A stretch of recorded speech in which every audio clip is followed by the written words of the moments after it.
What's happening, Hardscapers? This is episode 283 of the How to Hardscape podcast, where we talk about how you can start and grow your hardscaping business.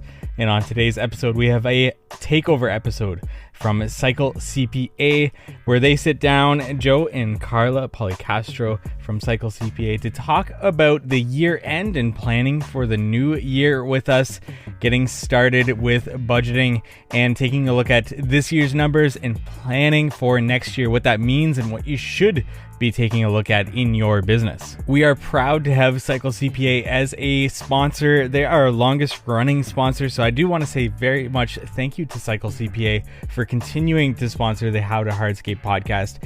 They've been on multiple times on the podcast, sharing their insights with us. So I want to say also thank you to them for that and for helping many green industry businesses with their finances. And the best thing about Cycle CPA is they specialize in our industry. So they are able to use benchmarks that they've gathered from the industry and other businesses that they service, and are able to help you benchmark your finances to others within the industry, which I think is incredibly helpful. And to be able to have their insight of what they've seen with other businesses to help you with your own business within our industry is extremely important, I think. But if you want to learn more about Cycle CPA, just go to cyclecpa.com. Let them know How to Hardscape sent you for money off their services there. And also, I would go over to wherever you're listening to this podcast right now and subscribe to their Green Industry Profits podcast. They've had great guests and great topics going on over on that podcast. Once again, Green Industry Profits podcast. Definitely go over there and give them a 5-star rating and review if you can, and listen to a few of their episodes and see what you think. But without further ado, let's get into today's episode. Hey everyone, Joe here from Cycle CPA along with Carla. Super excited to dive into some accounting and financial topics with you here. And with it being this time of year, it's great to think about, okay, what are some things to focus on, for year end. And then also thinking about next year and planning for 2025. And when it comes to planning, I think what's on a lot of people's mind is budgeting, right? And, trying to determine that plan. And with that, one of the biggest things to look at is your revenue goal, right? What revenue are you going to finish off with this year? And what is going to be that top line sales that you shoot for next year as well? Yeah, no, it's definitely an exciting time of the year where you can reflect upon, the things that went well during the year and the things that you'd like to improve on in the next year. And I think having that budget in place for 2025 is going to be huge. And here, at Cycle, we send out a budgeting questionnaire. We have a questionnaire just to kind of get the ball rolling on producing that budget. So we'd like to kind of go over some of these things just to kind of provoke your thinking too, and have you thinking about what you want to implement for the budget in 2025. So yeah, of course, one of the things is, okay, what is your revenue goal? But not only that, what is your gross profit goal and your net profit goal as well? Yeah, and when you look at these numbers, looking at your past data and trying to determine, okay, was there a specific service line that performed best or location, right? And using that to really emphasize, okay, what should we be focusing on, when we're thinking about allocating resources and trying to determine those top line sales numbers, because that determination is going to be big, because you're not going to want to overestimate on that and think that you're going to make too much sales moving into next year, because then you might think that you might be able to spend a little bit more on the expense side. So I think it's important to be realistic with your sales number and ultimately have that backed by actual data. So what are the expected sales that are going to come in? Is that based off of information that you're getting when it comes to leads that are coming into the company? or your confidence with certain marketing channels or your sales side as well. And then also ultimately for the sales as well, yeah, you might be set up in all aspects of your company, but if you can't find people to help out with the work, the labor aspect, then that can hold you back. So make sure that, if you do set that sales number, that there's not a potential bottleneck that's going to prevent you from hitting that number. Because that's something that we see often. I think companies, sometimes being overly optimistic, right? Which is great, to be that way. But at the same time, you want to have redundancies and things in place to, help to battle against if certain things come up and you're thrown a curveball and you have to adjust throughout the year. I like to focus on the sales budget too, because it's something where you can hold your team accountable to. So if you have sales staff, right, they're doing sales, then you have your annual goal, but then you'll also have your monthly targets, right? And you can then let them know, okay, these are our monthly targets. And then obviously, they'll probably have a commission according to those targets.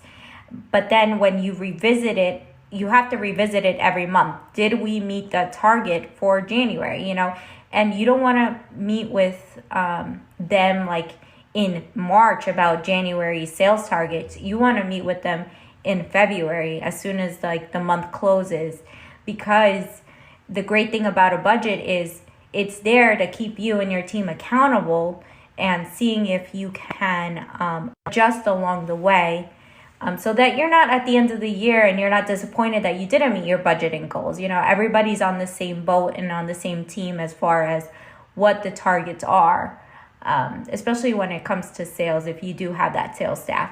If it's you that's wearing that hat right now, then that's great. You can, that you can spend some money on advertising and go that way about it as well to increase sales.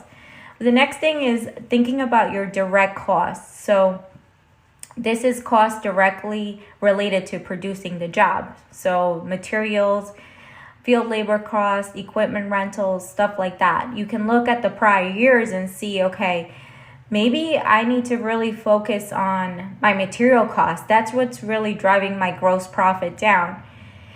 And we have a few of our companies that we work with really targeting material costs. One company is even building out like an extra storage facility in their own land to be able to buy bulk material and store that, because we projected that they're going to have a lot of cost savings in the materials area by being able to do that.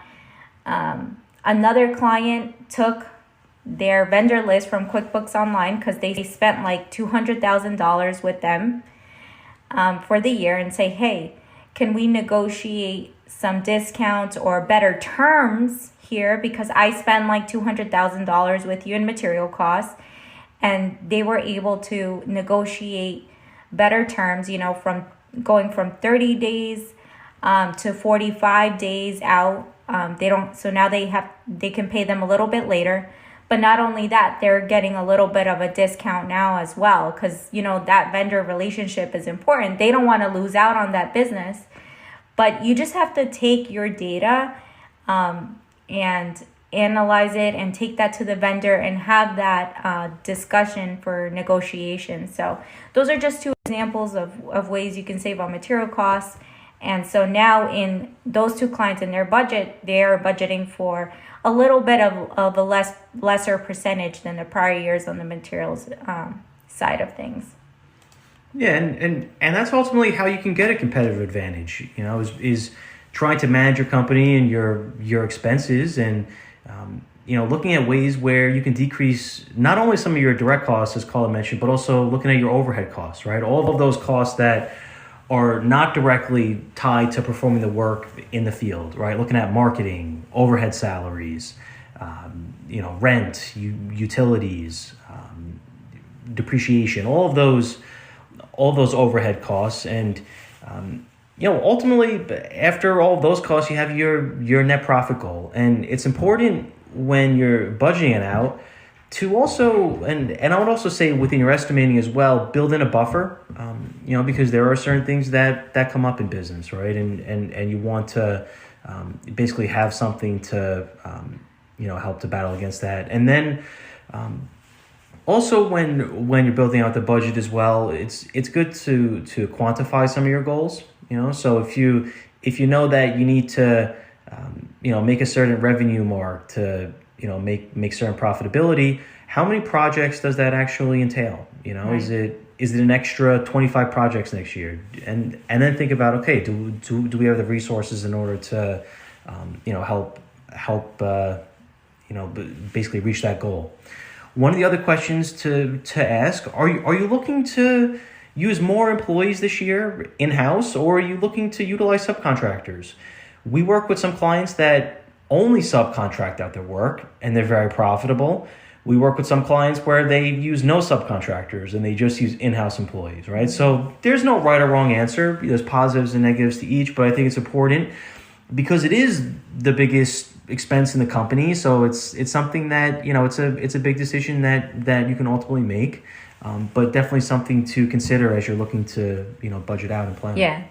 And I love that because I could even think about a client where we were separating their profit and loss out by division. And, one division primarily used subcontractors and the other division primarily used W-2 workers. But the division that used subcontractors had less profit, significantly less profit than the one that had the in-house workers. And, we spoke with the business owners, they had some challenges with bringing those services in-house. But the business owner did such a great job with the field laborers that they had in-house that we said, hey, it may be worth the time for you to get trained up and educated on this side of the business and bring those workers in-house too. And they finally, pulled the plug when they were ready to bring more workers in-house for that division.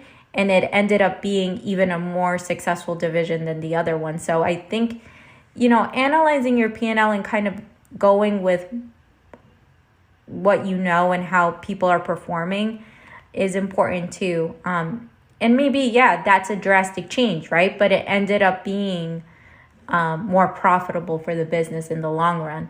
Yeah. So. And, that's just one of many examples of why it's important to do the accounting in a way where you do get granular to a certain degree, right, where you can look at profitability and versus, maybe if you don't keep up with your accounting, you're just looking at your bank balance, how are you able to make a decision like that? How are you able to see that your division with your subcontractors is performing however versus, your division with the in-house team? Right. So it's and another example is even looking at, okay, how well is our overhead labor performing, all the administrative teams and stuff like that. If your chart of accounts is not set up where you can see your field labor versus your administrative labor, then you can't make that kind of decision, right? So it's and especially when you're looking to plan for the next year. One of the other things to also look at is, okay, how much do we want to make in net profit, but how much do we also want to pay ourselves in salary as well? Yeah, and for owners of landscape businesses, and hardscape businesses, we see anywhere from, 3 to 10% of revenue that you're going to get paid as a salary. Now, when you're first starting off in business, right, you're wearing a lot of hats. You're doing everything. You're picking up the calls. You're wearing your sales hat, right? You're out there in the field. So during that time when you're wearing a lot of hats and doing a lot of work, maybe you do take up that whole 10% bucket for yourself as the salary, right? But then as you scale and start adding on employees, and maybe you're going to add on a project manager, or maybe you add on an administrative assistant or something like that, now that percentage is going to decrease a little bit because you're going to need more of a budget for that administrative help or that project manager, whatever that is. Yeah. And then also, looking at, based on this year, okay, were there any one-off costs or major purchases that were made this year that really are not going to happen next year, right? Mm-hmm. Or, really not going to be expected to happen in 2025. Yeah. For example, like we have some businesses that are no longer going to continue with their snow services for whatever reason. Therefore, they're not going to have that large insurance cost in the coming year. So we're factoring that out of the budgeting for the next year. So thinking about those major changes and major shifts. Also, are you going to buy new equipment? Are you going to buy a new truck? All of these things matter because then that affects your budget in terms of like your insurance is going to go up, right? Depreciation expense is going to go up. And kind of going back to overhead costs, one of the biggest things I see is that people are missing depreciation expense in their overhead costs. And that's usually about 3 to 5% of revenue. And that's something that you definitely don't want to miss because that's what you're utilizing to recoup those large purchases and expenses. So make sure depreciation expense is part of your budgeting process. Yeah, and then also considering when you're planning is looking at the bigger picture, but also the main drivers, right? There's hundreds of things you can focus on, right? But focus on the things that are going to have the biggest impact on the company. And really within a lot of service-based companies, you're really looking at, okay, how are we going to get additional customers and how are we going to get the people to support that, right? And really perform the services, right? So ultimately make sure that you're balancing both of those as much as you can, and that your budget will support that as well. And this is some of the exciting stuff, right? This is planning ahead, but this can't be done without having those accurate financials and the accurate accounting done. And part of that is the year-end process when it comes to making sure that your books are complete and that you're ready for taxes at the end of the day, right? Because you want to be in a position where you're not paying more taxes than you should. Yeah. Yeah, and I've heard like dozens of stories where it's like, my accountant said that they were going to do my taxes on time, but it was filed late again, or I got behind on getting back to my accountant on some of these things, and then I ended up paying a lot in taxes. But you have to stay on top of your books because your books is what your accountant's going to use to file your taxes, right? Because you're no longer just working for a company, right? You're a business owner. And being a business owner, you have your business, and that has a profit and loss and a balance sheet that does need to be reported to the IRS, and it needs to be reported correctly. And you want to make sure you're taking advantage of those tax deductions so that you don't end up owing more than you have to, right? Nobody wants to pay more than they have to. So we do have like a year-end checklist for our business owners that they can go through.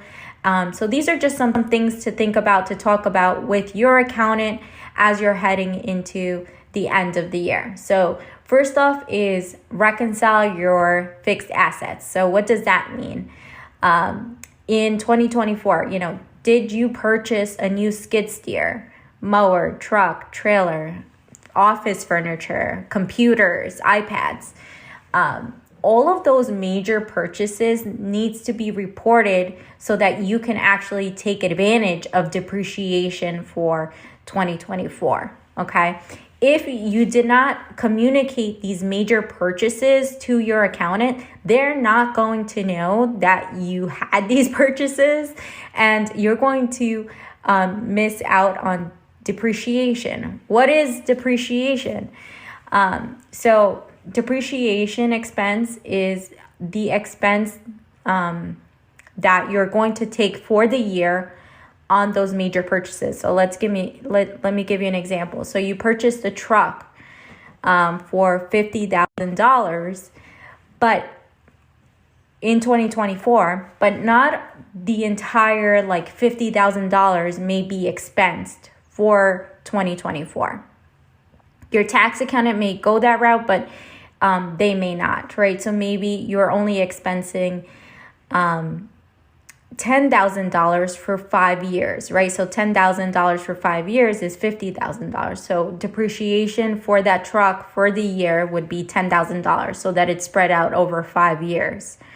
And the theory behind that is you're not going to expense it all in 1 year, because you're not using up that truck just in 1 year. Like if I buy a pen today and I expense it all in 1 year, because I'm going to use up the ink and it's done. I'm not going to use that pen again. But a truck is different. I'm going to keep using that truck for numerous amounts of years. So that's the theory behind that. And then there's tax depreciation. So a tax accountant may want to take more depreciation up front if that benefits you and your tax situation. So because of all those benefits, though, you need to tell your accountant that you had these major purchases. So what I would do is I would request what is called a balance sheet from your accountant. And then on the balance sheet, all your assets, so your trucks, machinery, and equipment, all of that should be listed. So you can go through all of that to make sure that what you have on hand, it's like taking inventory of what you have on hand versus what's on the books, just to make sure that you're not missing anything. Because again, this is thousands of dollars that you could be taking advantage of. Absolutely. And then, also looking at, things like your loans as well. So this is, really reconciling loans, right? So making sure that, what your financing statement looks like versus your accounting software lines up. Yes. So, for example, if you have a Sheffield loan, a Ford loan, or a Stripe loan, right? You have 3 loans, making sure that that's on the books, because if that's not on the books, then you're going to miss out on the interest that you're paying towards those loans every month. And we all know we're paying a lot of interest right now, right? Interest is high, and you don't want to miss out on that. So making sure that your accountant knows, hey, these are my loans, these are my terms, this is how much interest I'm paying. That way you don't miss out on the tax deduction on that. Another thing that's important is your owner's draws or your owner's personal pay. So on the balance sheet, accountants will put things that look like a personal expense on the balance sheet in this owner's draw account. Okay. So let's say that you went to Macy's and you paid for, shoes for your wife on your business card, then they're going to classify that as owner's draws. Okay. But let's say you actually went to Macy's and you purchased work boots. How are they going to know the difference, right? Maybe that is for work, right? And technically that is tax deductible. So going through these owner's draw report to make sure that everything in there is actually personal and not business, again, so that you don't lose out on those tax deductions. Another thing would be in those owner's draws account, a lot of maybe ATM withdrawals. So I know some of my clients will make ATM withdrawals for a mechanic that they go to because they only accept cash or something like that. Making sure that all those things are communicated to your accountant so they, take that into account and move that to repairs and maintenance. The next account that you want to look over is an account called Ask My Accountant. So in this account, it's on your profit and loss, and basically whatever expense that maybe your accountant couldn't figure out what it was for, they will drop it in this Ask My Accountant account, and it's like an uncategorized expense. So going through that and specifying what those expenses were for is important, because what if you, wrote a $3,000 check for a down payment on a truck or something, and your accountant couldn't decipher if it was a down payment, if it was a repair, what it was. So that could definitely skew your books. So it's important to go through this account. Again, it's called Ask My Accountant. And you can ask your accountant for a report. And then again, just a review of your profit and loss and balance sheet in general, just to make sure that, things look right, you're looking over it. Being involved in that process at the end of the year is super important, because no one knows your business like you do. And so just making sure that everything lines up on that end, having a last look before the taxes get filed is truly important. Yeah, and another thing to look at is, for example, you may have made expense purchases on your personal card. So I know a lot of the times maybe I forgot my business debit card, and I was loading up on fuel and used my personal card, or I just have maybe utility bills on my personal card, but I use my office as well. So some of that cost for internet and stuff like that, it is a business expense. So making sure you're going through your personal account, looking for anything that may be business related, like utilities is a big one, insurance, fuel, any like quick little purchases that you may have made accidentally on your personal card, and sending those purchases over to your accountant so that they could manually input it into the system, into your profit and loss. Also the meals and entertainment as well, or just meals. Entertainment no longer exists. Meals, if you went out with your team to a restaurant or anything like that, making sure that those are included in your P&L. Sometimes accountants tend to say, oh no, this looks personal, we're going to put it in owner's draws. So that's another important thing. But yeah, those are some of the major things that you should be looking out for towards year end for your accounting work. And if you have any questions in regard to anything accounting or budgeting or anything like that, feel free to reach out to me, and I'll make my best effort to help you. And I hope you guys have a nice day. Thank you. Thank you for listening to today's podcast episode. Once again, check out Cycle CPA at cyclecpa.com. Let them know How to Hardscape sent you for money off their services there. And check out their podcast, Green Industry Profits Podcast. I did an interview over there, and you can take a look at that one, but there's probably many others that are even better. So definitely show them some love over there on the podcast. See if that is something that would help with you in your business, and especially talking about finances in your business from a company that specializes in our industry. So Cycle CPA, thank you so much for your continued support. Thank you so much for sharing your insights with our audience continually here. And we look forward to meeting with you next week on the How to Hardscape podcast.